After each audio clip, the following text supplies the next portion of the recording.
سارا دن صبح و شام مختلف قسم کے تذکرے کرتے رہتے ہیں، یہ بھی ہے وہ بھی ہے یوں بھی ہے فلانا بھی ہے، ان تذکروں میں موت کا تذکرہ زیرو ہوتا ہے، ذکر ہوتا ہی نہیں ہے موت کا. تو ہم بھی موت کے تذکرے سے کیا کر رہے ہیں؟ آنکھیں میں کہیں بیٹھے ہوئے ہو نا، ذرا موت کا تذکرہ کرنے لگے، یار ایک دن پھٹے پہ ہم بھی لیٹے ہوئے ہوں گے، تو لوگ چپ کرا دیتے ہیں، یار کوئی اچھی باتیں کرو، ویسی ٹینشن میں ہے. حالانکہ ٹینشن ختم کرنے کا اس سے بہتر کوئی ذریعہ ہے نہیں. عجیب بات ہے یار، جس کے تذکرے کو آپ ٹینشن سمجھتے ہو، ٹینشن ختم کرنے کا اس سے بہتر کوئی ذریعہ ہے نہیں. بار بار کرو تاکہ محبت ہی دنیا سے ختم. دیکھو ٹینشن کس بات سے ہوتی ہے؟ آپ کو جب آپ کی پسند کی چیزیں نہ ملیں، اس سے ٹینشن ہوتی ہے نا. ارے میرے پاس گاڑی نہیں ہے، فلاں کے پاس تو گاڑی بھی آ گئی. ارے میری تنخواہ اتنی ہے، فلاں کی تو تنخواہ ڈبل ہو گئی. ارے بھائی میری وہاں ہوئی نہیں جہاں میں چاہ رہا تھا، فلاں کی تو اس سے بھی اچھی جگہ پہ ہو گئی. ارے بھائی یہ بیماری ہے ختم ہی نہیں ہو رہی. ارے بھائی میں موٹا کیوں نہیں ہو رہا. ارے بھائی میں دبلا کیوں نہیں ہو رہا. ارے بھائی میں یہی پالی نہیں ہے نا چیزیں ہم نے. ارے وہ لوگ بحریہ ٹاؤن میں 10 پلاٹ خرید کے بیٹھ گئے، ہمارے پاس ایک گز کی جگہ نہیں ہے، کرائے کے مکان پہ، وہ بھی مالک مکان ہر وقت تانے دیتا رہتا ہے. بھائی ٹینشنوں کا بہترین علاج ہے، مر جائیں گے سب، کیا ہو جائے گا؟ بولو نا، ختم. جب مر گئے تو کیا ہے؟ ارے جس کے پاس گاڑی ہے وہ کون سا یہاں رہے گا؟ فرعون کے پاس تو بہت کچھ تھا. اپنے جو ملک کا وزیر اعظم یا صدر ہوتا ہے اس سے تو آپ آگے نہیں جا سکتے نا. تو اپنے ملک میں دیکھ لو کتنے بڑے بڑے وزیر اعظم آئے، صدور آئے، کتنے بڑے بڑے آفیسر آئے، آ کے کہاں چلے گئے؟ فنا میں، ختم. کسی کا جہاز کریش ہو رہا ہے، کسی کو پھانسی پہ لٹکایا جا رہا ہے، کوئی اپنی موت مر رہا ہے، کوئی یہ ہو رہا ہے، کوئی وہ ہو رہا ہے. آیا جو لذتوں کو توڑ دینے والی چیز ہے نا موت، اس کو بہت کثرت سے یاد کیا کرو، اس کا تذکرہ کثرت سے کیا کرو. کیونکہ یہ ساری جو نعمتیں ہیں نا جن کو دیکھ دیکھ کے ہم جلتے کوڑتے بھی رہتے ہیں، ڈپریشن میں بھی جاتے ہیں، یہ ساری لذتیں کیا ہونے والی ہیں؟ ختم. موت کے تذکرے سے ٹینشن جب ہوگی جب آپ دنیا کو مسافر خانہ سمجھ ہی نہیں رہے ہو. آپ سمجھ میں ہمیشہ یہاں رہوں گا، تو آپ اس خوش فہمی میں ہوتے ہو کہ میں موت کو بھلا دیتا ہوں، جوانی ہوگی آ جائے گی، اور میں یہی سمجھتا ہوں کہ میں ابھی کیا ہوں، زندہ ہوں تو کل بھی زندہ ہوں. اس سے آپ سمجھتے ہو کہ آپ کو خوشی ملے گی، حالانکہ یہ وقتی خوشی میں ایک بہت بڑا غم لپٹا ہوا آ جاتا ہے آپ کے ساتھ. وہ غم یہ آ رہا ہوتا ہے کہ پھر آپ ساری چاہتے یہاں پوری کرنا چاہتے ہو. خوش ہمیشہ وہی ہوتا ہے جو زندگی کو، دنیا کو W11 سمجھے. ہاں، اس پہ پھر جن چڑیل بھوت بھی آئیں گے تو خوش ہوگا. جیسے ان صحابیہ کو نبی نے بتا دیا نا جنت کی ضمانت، تو انہوں نے کہا اسی میں خوش ہے، کوئی بات نہیں، یہ بیماری ہے تو گزر جائے گی. دیکھو اگر وہ صحابیہ دعا مانگ لیتی، یا رسول اللہ نہیں مجھے تو آپ شفا کی دعا کریں، میں یہ ٹینشن نہیں برداشت کر سکتی، تو شفا تو مل جاتی. لیکن شفا مل کے بھی موت، شفا نہ ملنے میں بھی موت، تو چلے گئے سارے دنیا سے. شفا مل جاتی تو بھی موت، بلکہ وہ نبی سے یہ دعا مانگتی کہ شفا بھی ملے، 500 سال کی زندگی ملے، تو بھی اب تک کیا ہو چکا ہوتا؟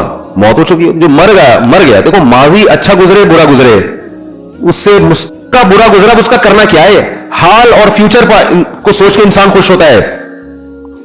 کتنی بڑی بات ہے جب میدان حشر قائم ہوگا تو وہ صحابیہ کو کوئی یہ فیصلہ کر سکتا ہے کہ ان کو معاذ اللہ ان کے بدعمالیوں کی وجہ سے ان کو سزا ملے؟ کوئی اگر بالفرض بدعمالی ہو، بالفرض کوئی سوچ سکتا ہے؟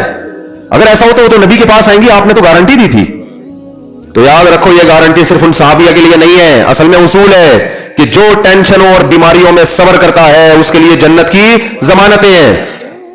نبی صلی اللہ علیہ وسلم نے فرمایا قیامت کے دن انسان اپنے اعمال کو دیکھے گا، اتنا وزنی ترازو، وہ کہے گا یہ نیکیاں تو میں نے کی نہیں ہے.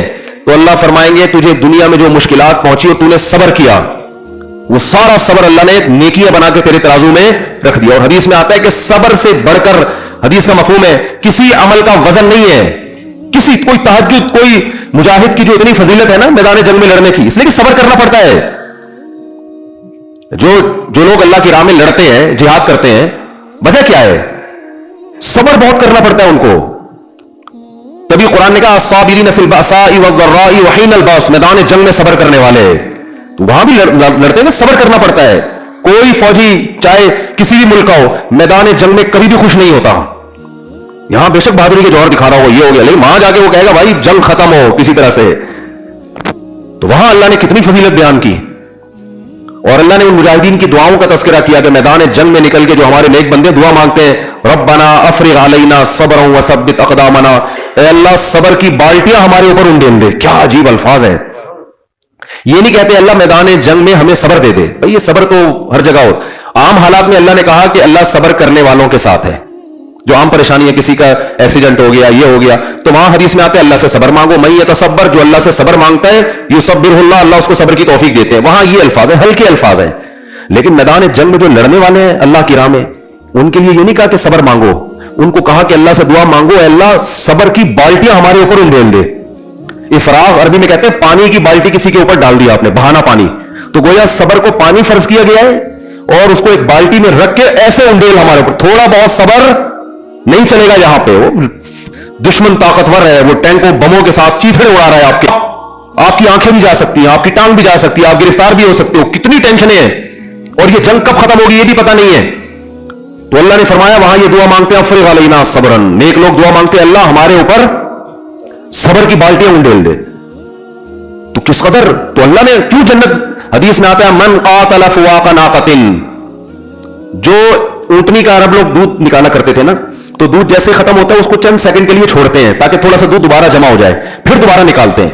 تو آپ صلی اللہ علیہ وسلم نے فرمایا جس نے اللہ کی راہ میں قتال کیا، لڑا اتنی دیر جتنی دیر میں اونٹنی کے دودھ کو دھونے کے لیے چھوڑا جاتا ہے، چند سیکنڈ ہوتے ہیں، وجبت لہ الجنہ، اس نے جنت اپنے اوپر واجب کر لی۔ تو کیوں ہے بھائی یہ فضیلت؟ اس لیے کہ یہ یہاں بیٹھ کے بات کرنا آسان ہے، لڑنا بہت مشکل کام ہے میدان جنگ میں۔ تو کیوں اتنی فضیلت؟ لڑائی کی وجہ سے نہیں، صبر کی وجہ سے، اس کا صبر بہت ہے۔ جن چڑیل بھوت آ گئے، کوئی بھی ٹینشن ہے نا، تو اس میں آپ صبر کو ہلکا نہ سمجھیں۔ اور یعقوب علیہ السلام کی دعا یاد کر لیں، جب بیٹا گم ہو گیا تھا نا، لوگ کہہ رہے تھے کہ آپ تو مایوس کیوں نہیں ہوتے، آپ یہ کیوں نہیں اور یوں کیوں نہیں، تو کیا فرمایا اعلم من اللہ ما لا تعلمون، میں اللہ کے بارے میں وہ کچھ جانتا ہوں جو تم نہیں جانتے۔ کیا مطلب؟ مجھے پتا ہے اللہ جب کسی کو تکلیف دیتا ہے تو بنانے کے لیے دیتا ہے، تکلیف برائے تکلیف نہیں ہوتی۔ تو مسلمان کے لیے حدیث میں آتا ہے کہ نبی صلی اللہ علیہ وسلم نے فرمایا مسلمان کو جب تکلیف پہنچتی ہے اس کے درجات بلند، وہ تکلیف اس کو بنانے کے لیے، اور منافق کو جب تکلیف پہنچتی ہے تو تکلیف برائے تکلیف ہوتی ہے۔ وہ حدیث کا مفہوم ہے، پورے الفاظ انشاءاللہ میں سناؤں گا کسی وقت۔ تو اس لیے میرے بھائی اللہ سے عافیت مانگے، ہم تکلیفوں کے اہل نہیں ہیں، ہم تو نالائق لوگ ہیں، بے صبرے لوگ ہیں۔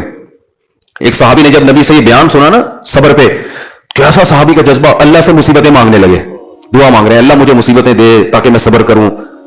یہ صحابی کا ایمان تھا کہ مجھے دنیا میں اللہ خوشی چاہیے ہی نہیں، لیکن نبی نے ان کو منع کیا کہ یہ عبدیت کے خلاف ہے، غلامی کے خلاف ہے۔ غلام ہمیشہ اللہ سے کیا مانگتا ہے؟ غلام کا کام ہے بھائی وہ عافیت مانگے۔ جیسے غلام اپنے مولا سے کہے مجھے نہیں پیسے چاہیے، تو مولا کو غصہ آئے گا، بھائی میں بڑا ہوں تو چھوٹا ہے، تو میں تو باپ اپنے بیٹے کو کچھ کھلا رہا ہے، بیٹا کہ ابا میں کسی کا محتاج نہیں، مجھے نہیں چاہیے، تو باپ کو غصہ آئے گا نا کہ تو کسی اور کے سامنے یہ بات کر، میں تیرا باپ ہوں۔ تو اس لیے اللہ کو بھی اللہ چاہتے ہیں کہ بندے مجھ سے خوشیاں مانگے، غم نہ مانگے، غلامی کا تقاضا یہی ہے۔ تو اللہ سے خوشی مانگو، اے اللہ ہم بے صبرے لوگ ہیں، اے اللہ ہم سے مصیبتیں برداشت نہیں ہوتی، ہم نالائق ہیں، تو اللہ سے عافیت مانگے، اللہ ہمیں شکر کی نعمت سے ہی نواز دے، بس تو ہمیں نعمتیں دے اور شکر کی توفیق دے دے، اسی سے ہمارے گناہ معاف کر دے، اسی سے ہمارے درجات بلند کر دے، مصیبت نہ مانگی جائے۔ تو مانگنا تو اللہ سے یہی چاہیے بھائی، اور واقعی ہم اہل نہیں ہیں، لیکن اگر اللہ کی طرف سے کوئی مصیبت آ گئی ہے تو اس کو بھی نعمت سمجھو۔ بڑے بڑے لوگوں کو اللہ نے ان مصیبتوں میں نوازا ہے۔ علماء کہتے ہیں عبادت کر کے انسان اتنے اونچے درجات حاصل نہیں کر سکتا جتنا مصیبت پہ صبر کر کے اونچے درجات ملتے ہیں، اس کو اللہ کا قرب بھی ملتا ہے اس کو۔ اللہ تعالی ہم سب کو سمجھنے کی، عمل کی توفیق عطا فرمائے۔ وما علینا الا البلاغ۔